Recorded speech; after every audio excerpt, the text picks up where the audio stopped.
This is 30 minutes after calling security and leaving a message. Still loud music, loud voices, yelling and screaming in the background.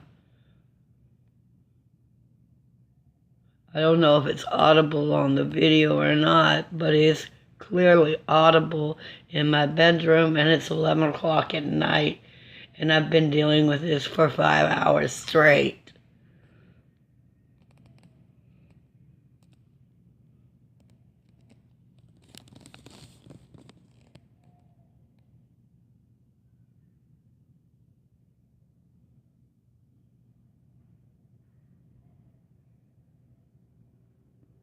And this will go on all night long unless someone puts a stop to it.